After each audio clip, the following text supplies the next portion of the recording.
sein. Oh, Allah.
In the deep waters of the sea, a wide variety of life forms exist. The jellyfish is one of the earliest forms of life on this planet which has survived the passage of time. The sea is a major source of food.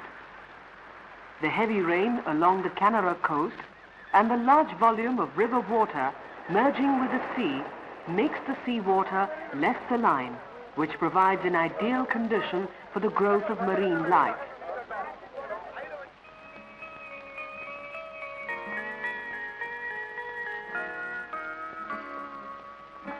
The Canara coast is a transition between Kerala and the Konkan coast. It comprises Karnataka and Goa.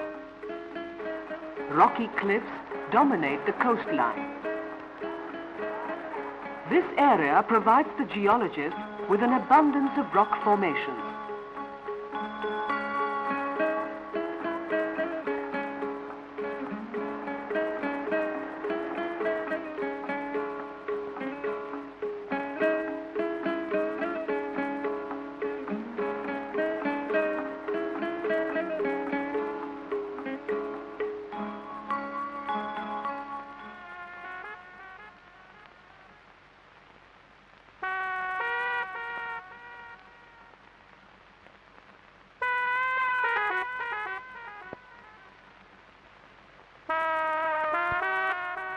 The basalt rocks of St. Mary's Island near Malpe are columnar in structure. These rocks are made of lava flows. They came into existence along with the formation of the Deccan Plateau. Basalt is a fine-grained rock, igneous in nature. These lava flows gush out from inside the earth through a vent and spread over a large surface area.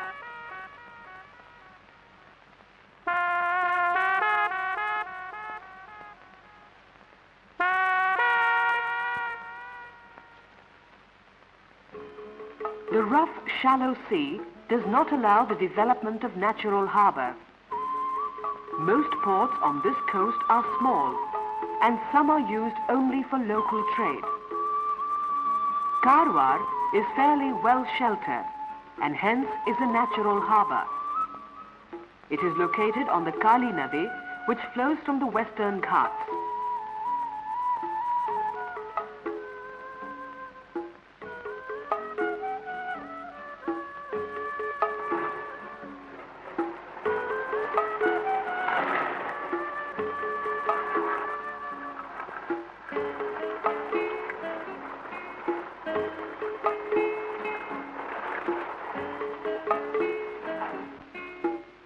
Bhatkal is essentially a fishing harbor. The immediate hinterland being poor, there isn't sufficient economic activity to make it a busy port.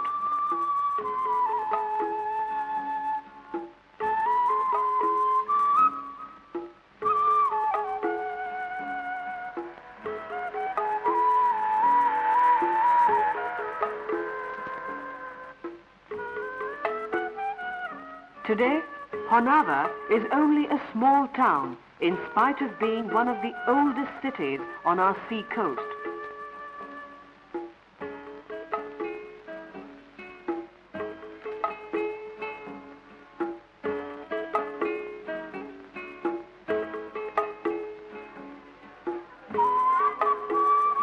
Mangalore has become a major port of our country. The large volume of trade consists of timber, crude oil, iron ore, pepper, tea and cashew nuts. It also handles about 3/4 of the coffee trade in India. Today, Mangalore has attained the status of an industrial center in Karnataka.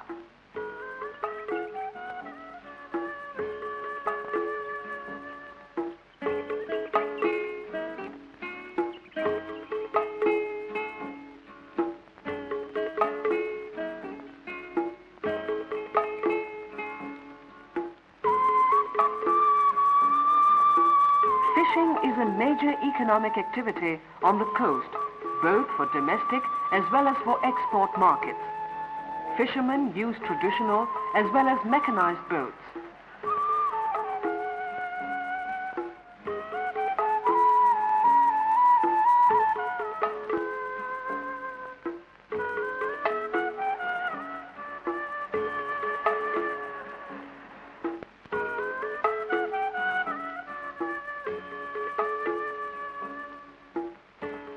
Many traditional boats are now fitted with onboard engines.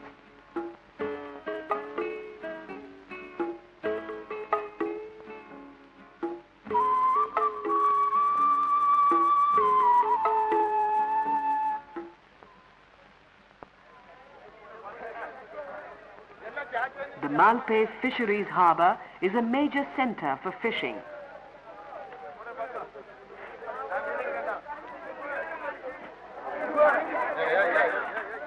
A large number of people are engaged directly or indirectly in this activity.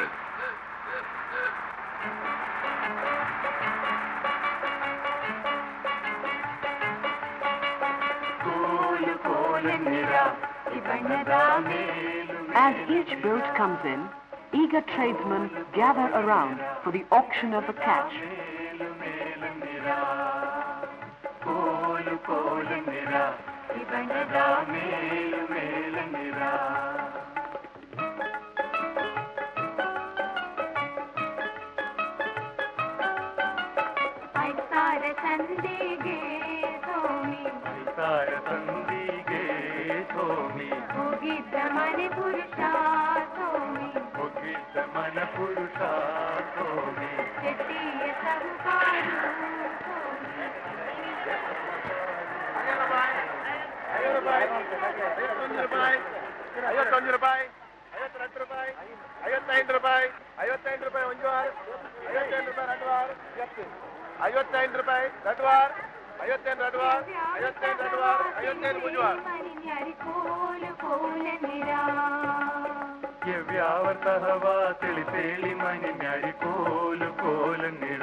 The auctioned fish are sent to the processing units as well as to the hinterland and cities for sale.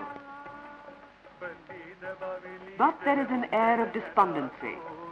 The marine biologists have forewarned that indiscriminate exploitation of seafood may lead to depletion of marine life, a warning which has gone unheeded up till now. The outdated ships provide another occupation of shipbreaking to the people. Near Udupi, the old ships are dismantled. the machines in a reasonable working order are reconditioned and sold to factories. The other materials are sold as scrap.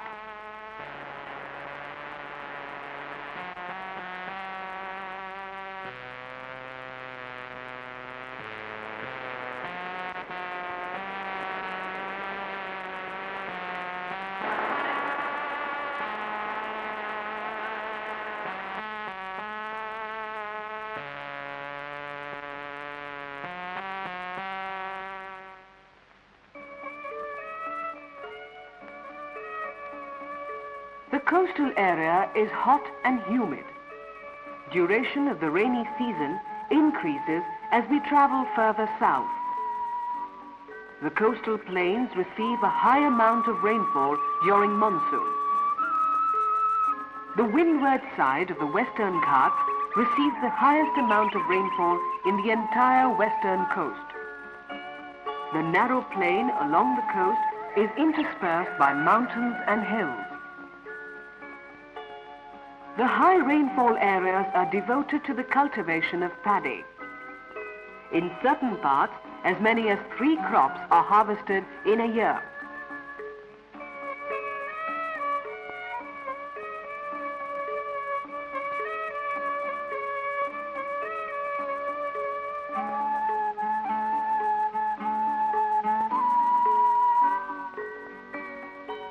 Sugarcane is a new cash crop introduced in this area.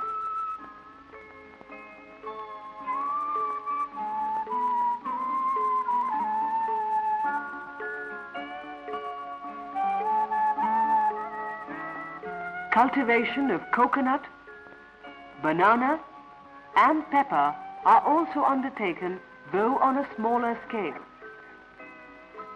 Tea and coffee are grown at higher altitudes. Multiple cash cropping has increased the prosperity of the farmers in the rural areas, attracting more people to settle here. Most of the settlements are linear. Usually, a house is in the center of a compound full of trees.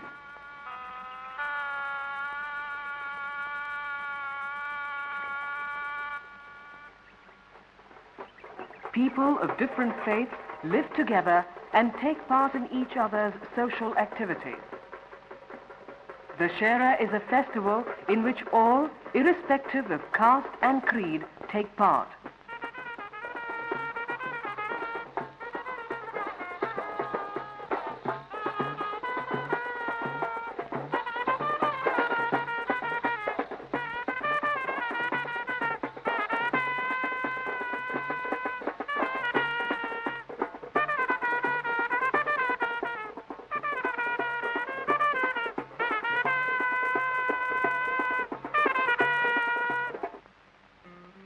The highlands, the other major physical feature, covers a large part of the state and is known as the Malenar. Heavy rain favors the growth of dense forests of bamboo, teak and sandalwood. Forestry is a major industry in Karnataka. The composition of the flora changes according to the level of precipitation. The steep slopes are covered with grass. The Western Ghats form the major watershed of peninsular India. A number of rivers originate here. The river Sharavati descends from a height of about 250 meters. This is known as the Jog Falls. The Jog Falls form the country's most gigantic waterfall because of the unique combination of exceptional height and huge volume of rainwater. In the dry season, the falls divide into 3 or 4 spouts of water descending in narrow ribbons. The highlands are equally rich in mineral deposits. Iron ore and manganese are mined in Karnataka and Goa. In Karnataka, the country's largest iron deposits are to be found.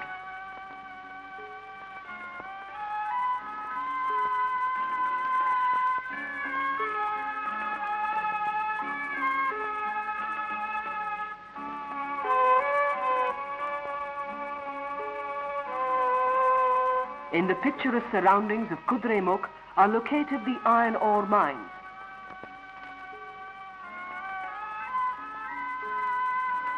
A plant has also been set up to prepare iron ore concentrates for export. Unfortunately, mining has been causing ecological imbalances, particularly in the hills.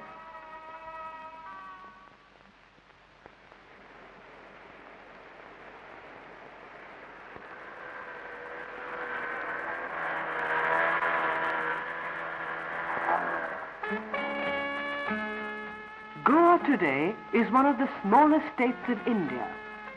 More than 2 decades ago, it was under the rule of the Portuguese. During the 17th century, it was one of the most opulent cities of the world. The magnificent Baroque buildings, such as the Cathedral of St. Catherine and the great Church of Bom Jesus, are great tourist attractions. Today, it is a leading pilgrim center for Christians.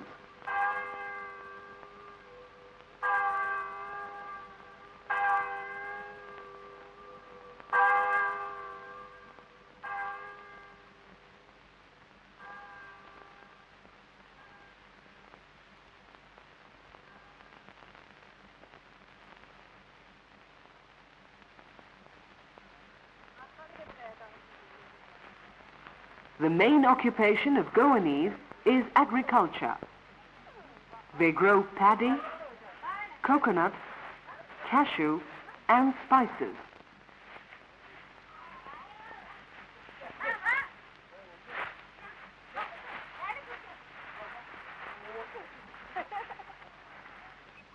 But Goa is best known for cashew and its byproducts.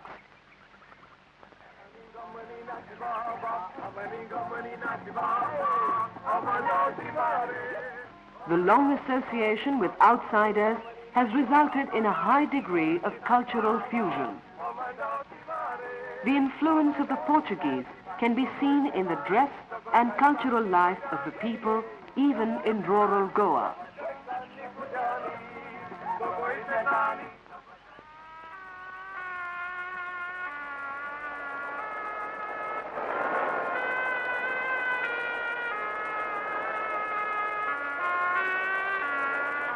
The cultural richness and natural beauty attracts large number of tourists from within the country and outside. The natural beaches of Goa are well known all over the world.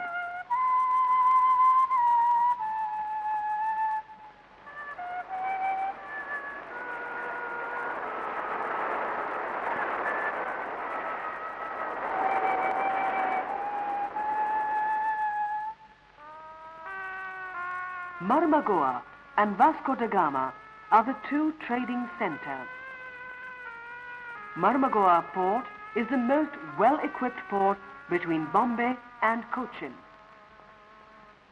From here, manganese and iron ore are exported.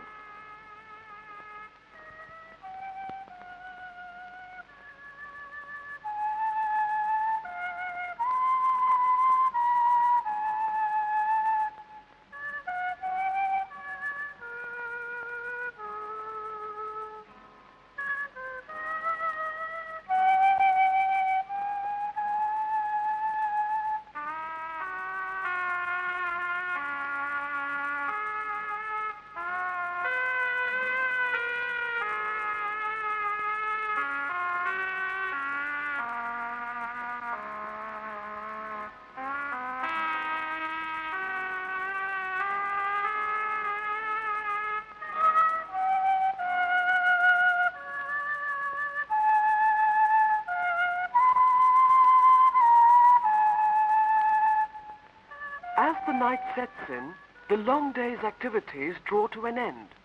The tired dock workers wend their way home. The glow in the evening sky is reflected in their hearts and minds. They have earned their night's rest. Far off, anchored in the harbor, the ships stand loaded and ready to leave for distant lands. As darkness spreads, twinkling lights from the offshore boats and the port cast their reflection on the silent waters of the sea. A A serene calm pervades the air, and only the gentle murmur of the restless waves ceaselessly beckons to this land of enchantment.